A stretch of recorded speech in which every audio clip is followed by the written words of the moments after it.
Welcome to the Breakfast at Blake. Thank you for all for coming. Just a little bit of our housekeeping on the front end. The next Breakfast at Blake the date has changed. It is actually Wednesday, April 3rd. It will be here, same location. And our speaker is an author in residence. Her name is Naomi Shihab Nye.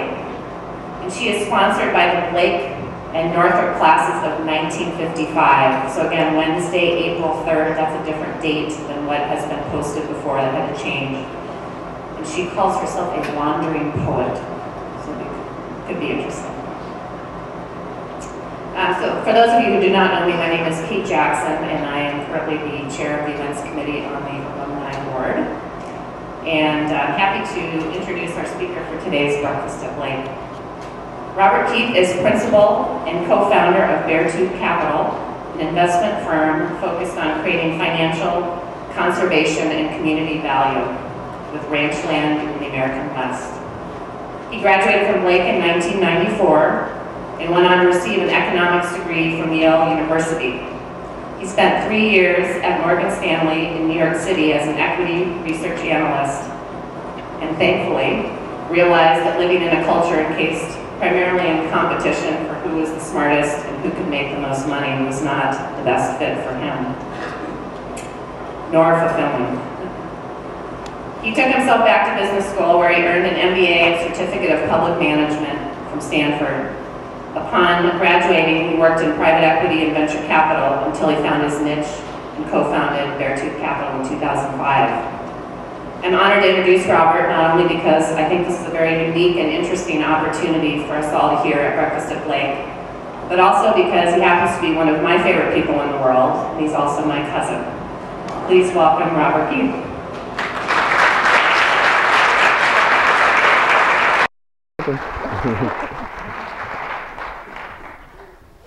Good morning.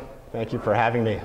I am certainly not a wandering poet, so anybody who showed up for the Wandering Poet, that's about a month from now.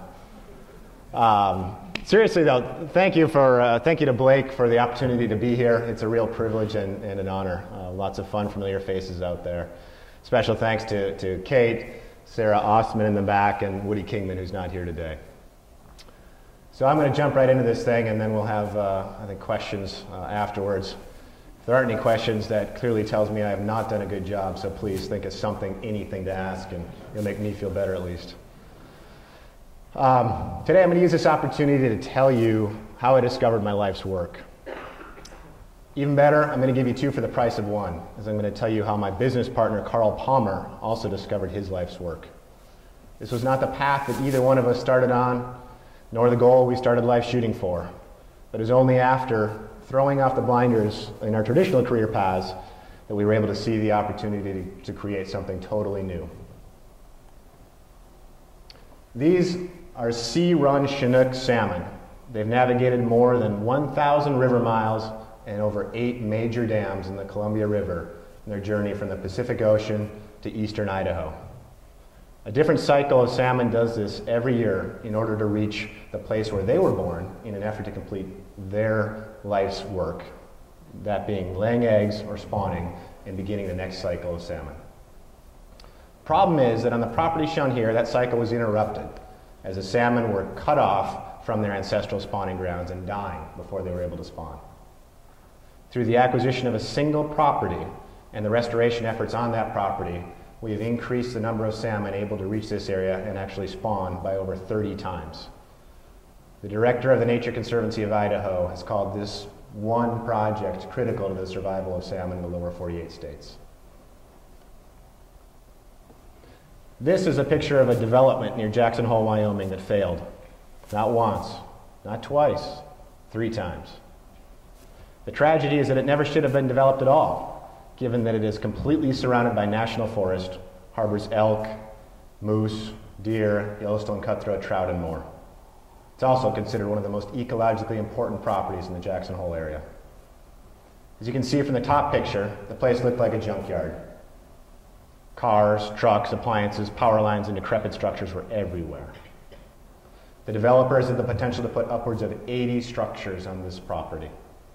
They started many of these, but didn't finish a single one. We've acquired the property, cleaned it up, and restored it. Now there are 2 cabins and several sheds on the property. These are mining waste piles from gold mining operations in the early 1900s near Breckenridge, Colorado. At 9 feet tall, not only are they unsightly, but they were also a hindrance to the wildlife that inhabited this critical conservation area. We've cleaned up the mining waste piles, restored the creek, and reseeded the area. So you can tell I get fired up about this stuff. Now I'm going to tell you how we got here. That's my partner, Carl Palmer, and me.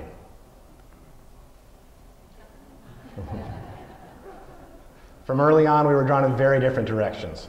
My partner, Carl, played with frogs and snakes in the Everglades near his Florida home. Well, I worked hard to put together the next financial transaction involving the trade of 2 Hot Wheels cars for 1 Tonka toy. We had very different visions for success. Carl was focused on environmental conservation, and I wanted to make a lot of money. Then I'd save the planet. As time went on, our early experiences further solidified our desires and our image of success. Carl literally watched his childhood playground, the Everglades, get paved over with asphalt and tract homes. The result was an unquenchable desire in him to do something about it. I watched the 1980s version of The Great Gatsby unfold as Wall Street minted money for anybody smart enough to throw it in the market. With my grandmother's gift of my first stock certificate, I was off to the races.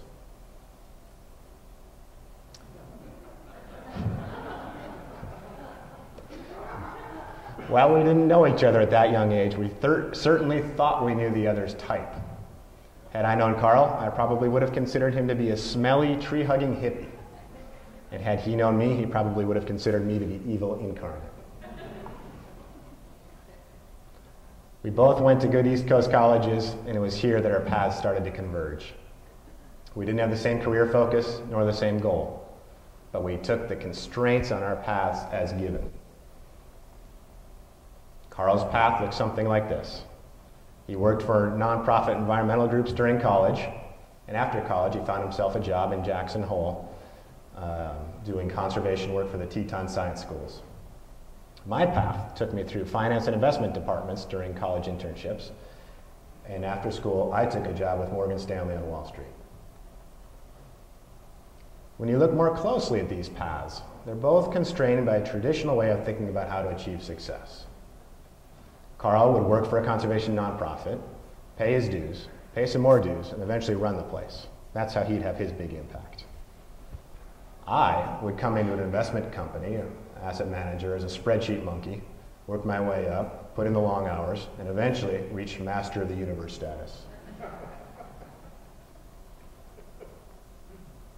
In the conservation world, Carl came face to face with the fact that there was just not enough capital available to restore and protect the properties, ecosystems, and species that were being destroyed. In fact, under the traditional way of doing conservation, the lack of money was resulting in conservation professionals losing the war. A couple years back, when the real estate market was a bit stronger, an area twice the size of Rhode Island was being developed in the United States every year.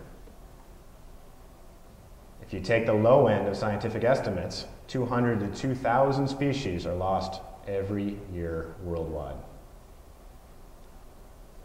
During his time in the nonprofit conservation world, Carl watched as opportunity after opportunity to accomplish great conservation was missed as a result of a lack of funds. There had to be a better way. In the investing world, I had the opposite problem. Too much money was chasing too few good opportunities. Did you know that there are over 18,000 investment firms managing $16 trillion in the US alone? They're putting $500 billion to work each year. The number of investors and information instantaneously available to all of those investors means that assets generally sell for what they're worth. It's really hard, nearly impossible to find mispriced investment opportunities. Yet, I wanted to find that niche, a strategy, an inefficient market where information was not readily available to everybody, where the field was not level In fact, where it was tipped in my favor. This would allow me to outperform on a long-term basis. Without that, I would revert to the mean like everybody else. Our frustrations with the traditional way of doing things came together at Stanford Business School. Carl's goal was to become an investor so he could harness for-profit capital for conservation purposes. My goal was to find that elusive, inefficient market where I could earn strong, long-term returns and do it in a way that left the world a better place. During our first semester, we were in the same economics class and developed a friendship.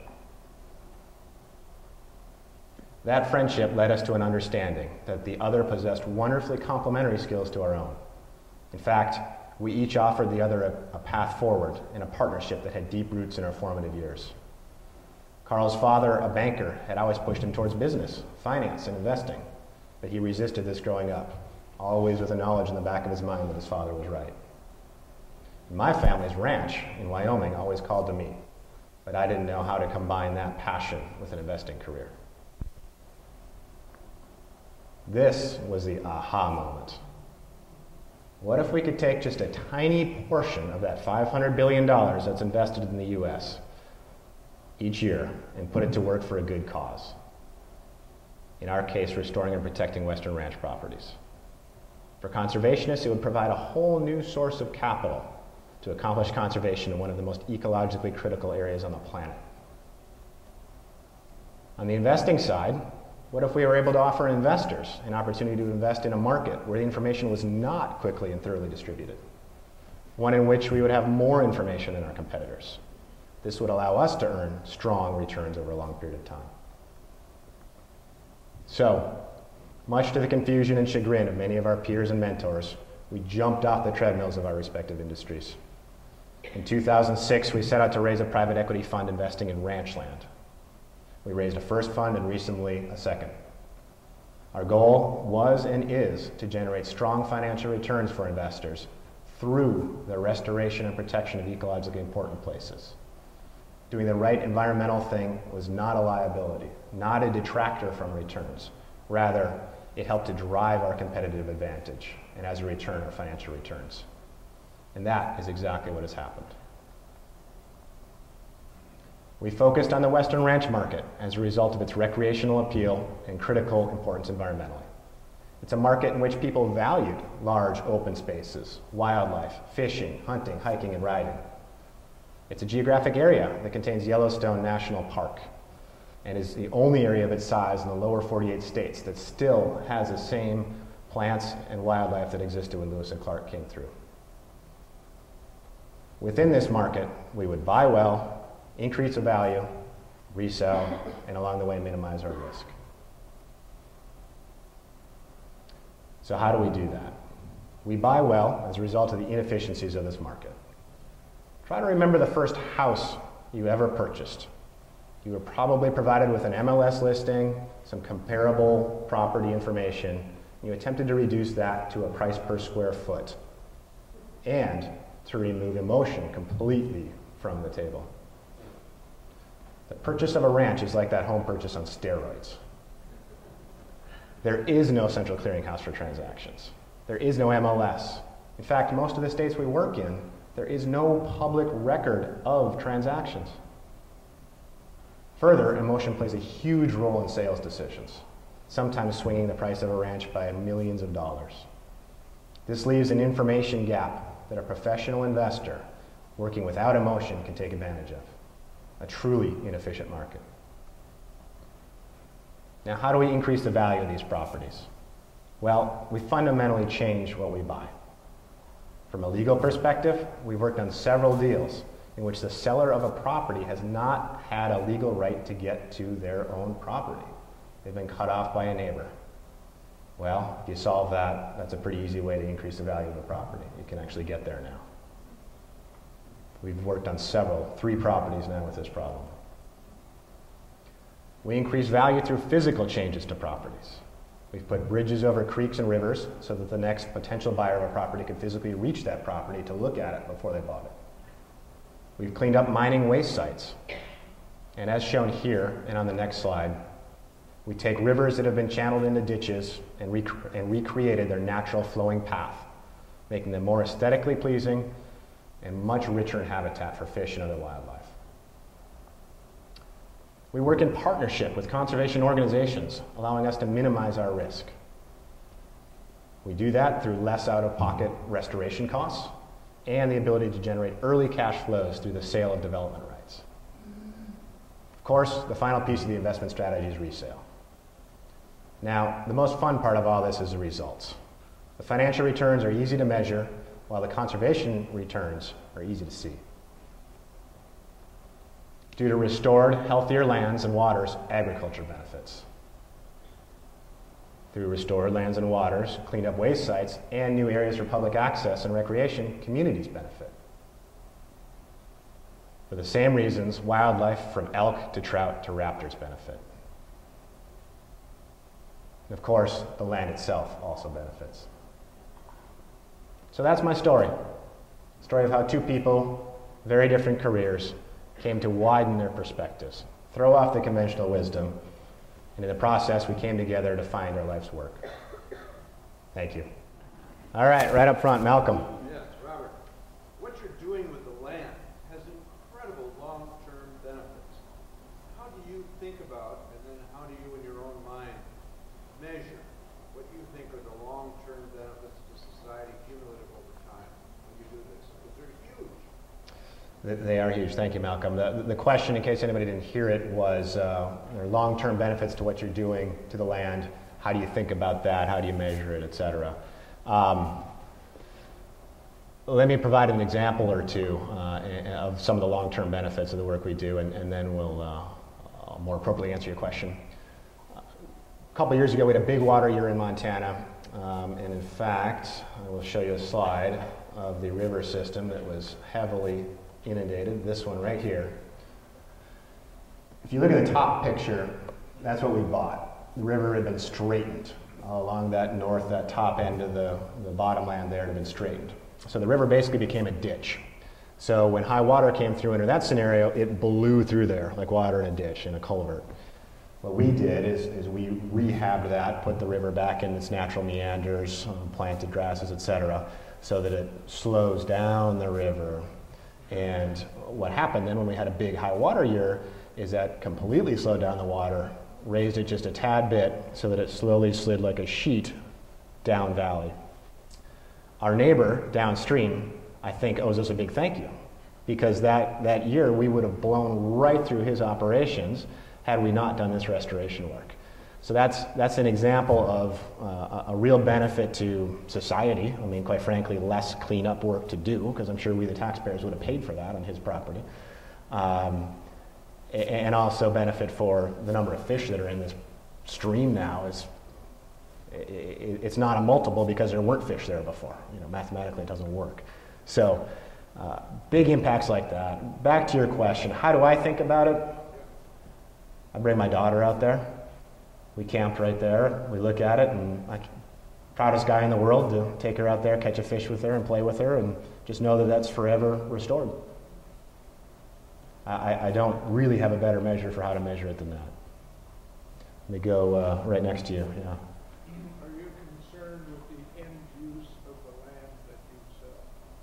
Yes, we deal with that in two ways. On this particular picture, the person who did the work in the first place did it illegally.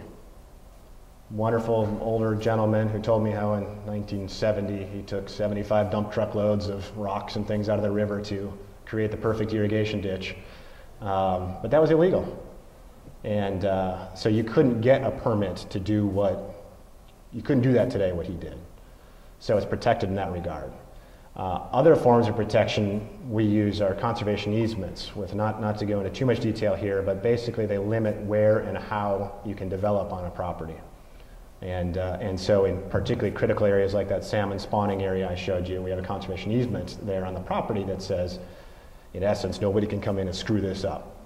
So what that does is it often, many cases, lowers the value of the property because the next buyer is not going to be a developer, because they physically cannot develop there. They can't put a bunch of homes along that creek. But the end user, being a recreational user, says, I don't want a whole bunch of homes. I want one or two or three, maybe one for my grandkids, whatever it may be. They can do that in the right places. So from a legal standpoint, that's protected. So those are the two legal ways. You know, the third way is that the ranch market today is generally, and it's a generalization, but generally more focused on individuals who value the property, the place for recreational purposes. They want more fish. They don't want to undo that. So that's how we ensure, if you will, that these properties stay protected in perpetuity, legally in some cases, and virtually in perpetuity, and depending on who we sell to. Mr. Horn. Ranch values have changed pretty dramatically from when you started 06, 07 to somewhat of a bust that has occurred. Does that present opportunity for you, challenges? How have you dealt with it? The question is, how ranch market's changed just a tad bit since 2006, 2007. I'm sure some folks in the room have noticed that. If you are anywhere in touch, if you own a home, you've probably noticed that. So how does that present an opportunity or a challenge? Yes and yes. It's a challenge in that we bought some things during that run-up. That said, we always tried to buy something that we had kind of a locked-in gain on. We bought things for significantly less than they were worth, and then we only bought things that we would significantly transform. So it's, we're fighting a market in those early purchases, but I think we're going to beat it. Well, the market's going down, our value of our properties has been, I think, probably end up being ever so slightly up. Now, post-downturn, we've had opportunities like, or even during downturn, we've had opportunities like never before. So yes, right now I am much happier to be buying than I was in 2006, 2007. And that directly correlates to more opportunities early on. I mean, or excuse me, early in, closer to some metropolitan areas like Bozeman, Jackson Hole, et cetera. I mean, just for a sense of scale on this thing, there was a ranch recently that was for sale in the Paradise Valley, the Yellowstone River flowing through it, setting of the Horse Whisperer, you know, Robert Redford, you know, famous folks inhabit this area. These sellers, with us and us alone, moved their price $3 million after having already moved it $4 million previously. As the market came down publicly, they changed, and eventually said, we're done, we're out of here. Do those folks at Beartooth still have an interest in buying this place? If so, tell them we're coming down to their number at $3 million. It just, you know, kind of boggles your mind when people hit the end point in some of this stuff. So that's an opportunity. Yes? Could you generalize about your relationships with the local or state regulatory agencies and or the environmental oversight agencies with respect to either supporting your work or perhaps even obstructing it? Yeah. We've been very lucky so far, and that's been all support, 100% support. I'm sure someday we'll encounter some resistance somewhere along the way. Sometimes things take longer than we'd like, but the question, let me go back to that. The question was regulatory, local, federal, et cetera. What's your relationship with those folks? Do they like what you're doing? Do they not, in essence? And we try and purposefully cast a really big tent. This business is all about relationships. Your reputation is it. We hose somebody, and that will be out there, and that will be known by the next potential seller, that'll be known by the next potential broker, et cetera. So we tread very carefully in that regard. And for every project like that shown here, we require often local and federal approvals. And so what we do is we work with best of breed providers of those services. I'm just to be clear, I'm not out there driving the backhoe cleaning this thing up. My job is to know the best people to do that. And so we work with the best people to do that, and the best people have a very good record with regulators because they do it the natural way.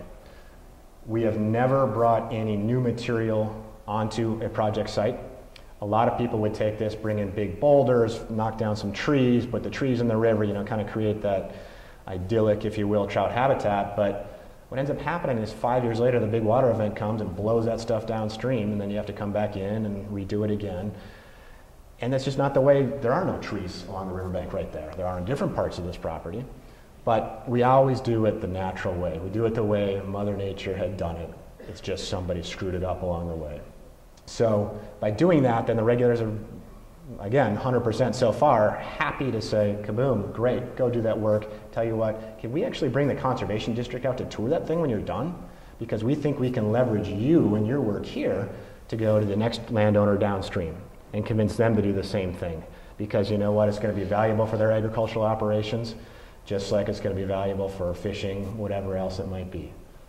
So that's the answer. Yes.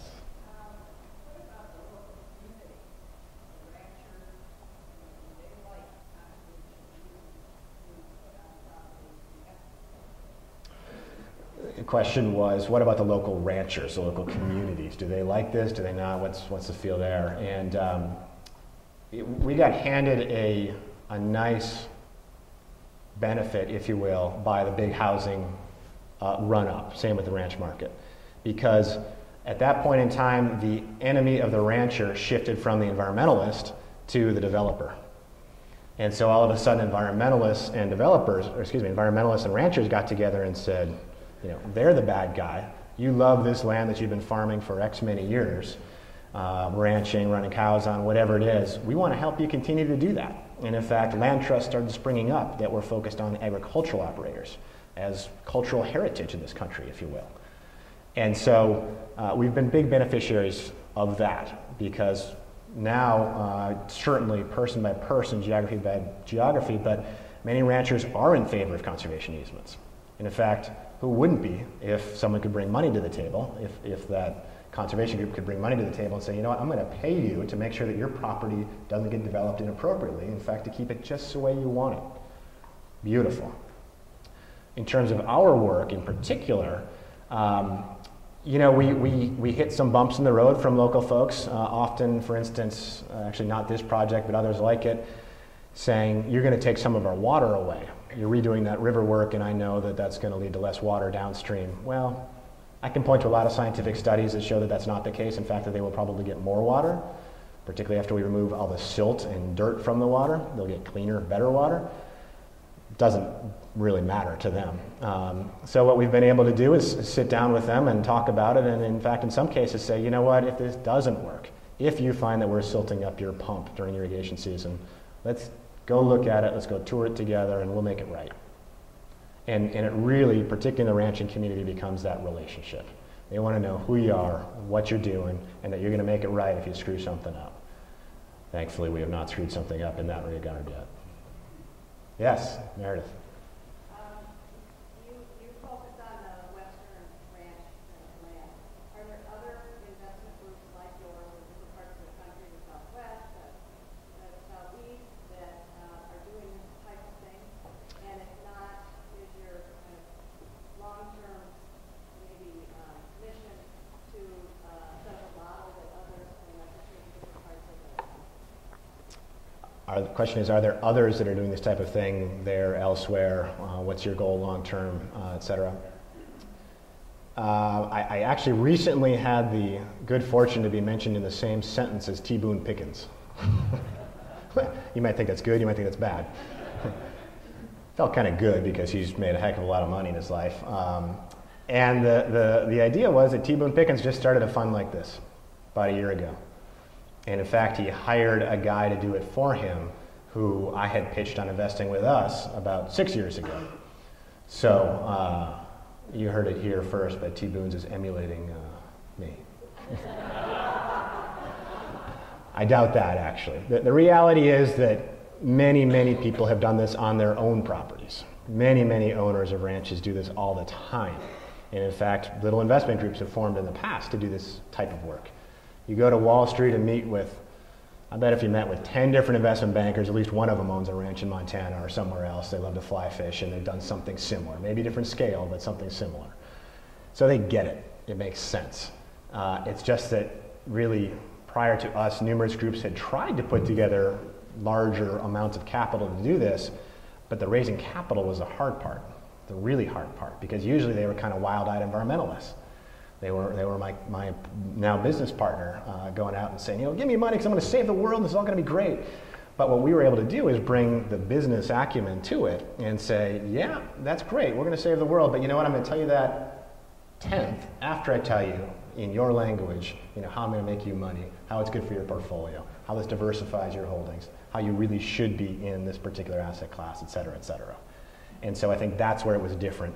That's changing now in that, yes, there were actually several other groups who started before T. Boone Pickens. A number of them have kind of gone the way of the dodo during the downturn. But there are others out there. There continue to be others out there. I'm sure there will be more out there. Well, I mean, land is hot. Farmland, I should say. Ranch land is hot. Inflation concerns, et cetera, I think will make it more exciting for people to get into in the future as well. Our model, we kind of dance a delicate balance between, sure, I'd love it if people emulated us, but I kind of also want to make sure I have a leg up on them. So if they're coming at it the right way, wonderful. I think, heck, we can work on deals together. That's the public stance. Yeah, way in the back. Once you've created a beautiful property, what protections do you have? How to select sellers? Or it's kind of like selling your car to a stranger that happened to drive it on the dock. What do you do to keep it from being ruined? What do you do to keep these properties from being ruined again? Similar question up here. The short version of the story is there's legal ways. One, like I mentioned here, you cannot undo what we've done here because you would never get a permit to do it. Two, conservation easements, which protect where and how development can occur. In fact, sometimes even go into grazing patterns and what type of grazing can occur to make sure you don't put too many cows on too small an area right on the riverbank, which often has negative impacts. So those are the two main legal ways. And then the third is simply, as you pointed out, who do you sell to? And generally, the buyer of the beautiful property is not going to ruin it on purpose. They'll probably stub their toe a little bit, maybe do some things not quite right, but their goal is more fish, more fauna, more wildlife, all that kind of good stuff. So there is the chance we sell it to someone and they come in and do something inappropriate, but unfortunately, we will be able to say, we've done everything we can. Unfortunately, this happened. We offer also to help new owners out. That's another way to do it, kind of work them through the process. Yeah? I would think the two goals of environmental restoration and financial return often conflict. Do you sometimes take extra financial risk if there's potentially big economic payout or environmental payout? No. Nope, not to date. Question is, finance, conservation, do they sometimes conflict? How do you deal with that? Would you ever do a deal where the financial returns were lower if you had great environmental work or vice versa? Under our current model, no. What we do is we literally select those properties that are right in our wheelhouse, is how I'd say it. They're the ones that require work we know how to do. We don't know how to do a big-time subdivision. We don't know how to be a developer. That's not us, so we don't take those projects on. We're looking for the property that the highest and best use is that. And so we purposefully self-select out of those things where that big conflict would occur. Now, would we take on a project where there's huge conservation benefits for a lower financial return? We get those projects all the time. And many, many conservation groups, local communities saying, please, please, please, will you guys take this? And unfortunately, we have a very open and honest conversation, which is we can't. And here's why. If I take that project on, then and we end up not making as much financial return, then I have to go back to my investors and tell them, I did not make you the returns that you wanted, the reason you gave me your money. Because of that, then they're highly likely to say, well, you're not getting your money again then. You're not getting that money back again. So in that regard, usually the conservation groups kind of get it. They realize that we go and do that project for them, that's the end, in essence. And we do the exact same thing from an environmental standpoint. We tell our investors, and in fact we've had a number of our investors say, I want to know whether you're doing real conservation work. How am I going to know? We say, go talk to the conservation groups that we've worked with. They can tell you from a third-party perspective whether we've done real environmental work. If they say no, then we're not getting any more money. So we have this nice kind of boundaries, if you will, on the type of work we can do because our money wants to see the work we're doing. It doesn't want to see something far out. Am I getting the hook? They're starting to play the music. Let's roll it down a little bit. He is going to be available afterwards too, so if you don't get your question answered. It looks like I have 2 more minutes, Cousin Kate. Is that fair? 2 more minutes. All right. 2 more minutes and I won't wax on quite so I do much. need to do one thing though. You did get a gift from Blake. And so I do want to present that to you as a thank you for being here. Thank you. Thank you, Blake.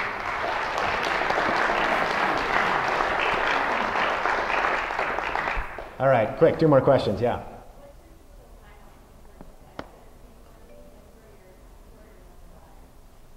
What's the typical timeline from purchase to exit? Who are your typical buyers? When we started this, we said back in 06, 07, a little different time, we said we thought it would take 3 to 6 years probably for a typical property. We just hit 6 years with our first property. So I think, under the new world, whatever that stabilizes to look like, I think I'd probably say 4 to 7.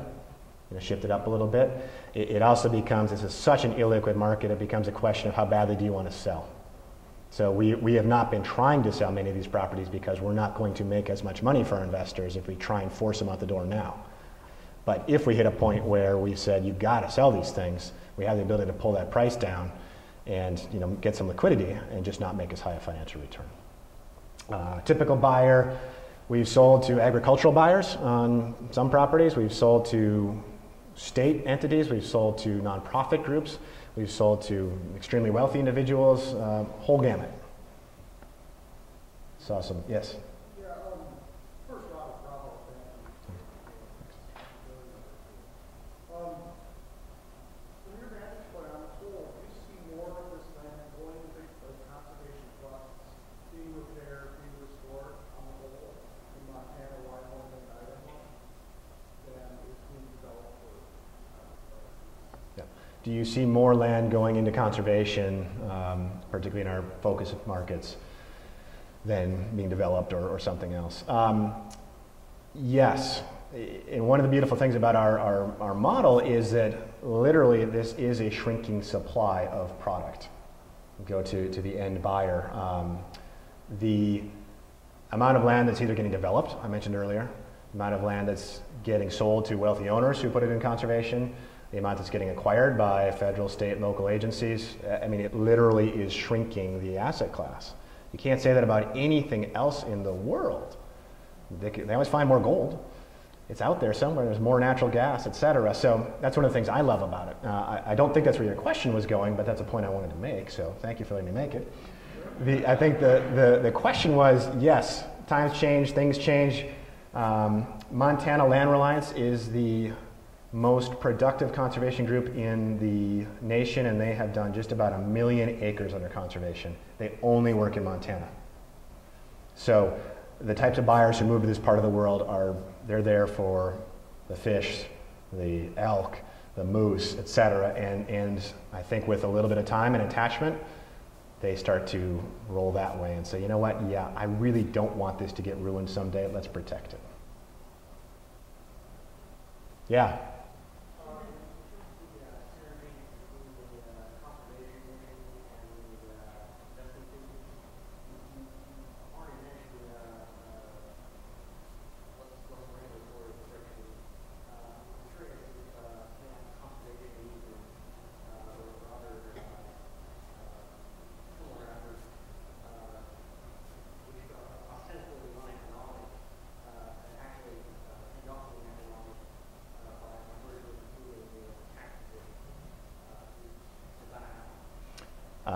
Synergies, I didn't expect to use that word during this presentation, but synergies between the conservation mission, environment, and friction in there with investing financial returns.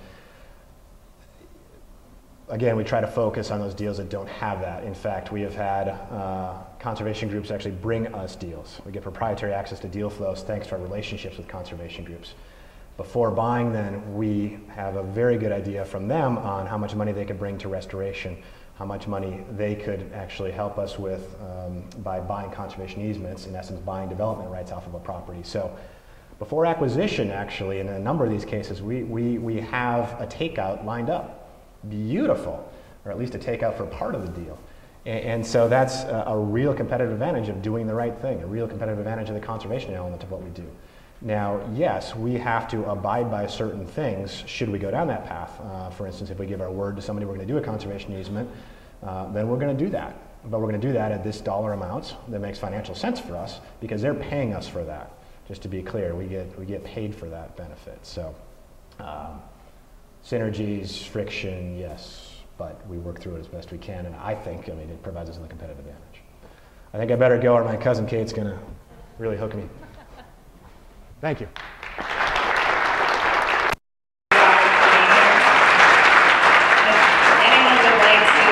Dream a little bit or look at lovely pictures, you can go to his website, beartoothcapital.com, and you'll, even if you don't have the money, you'll really want to be an investor because the pictures are quite lovely and they do wonderful things. So thank you, Robert, for being here. And as I said, he'll be here to answer a few more questions if people would like to stay. Thank you all for coming.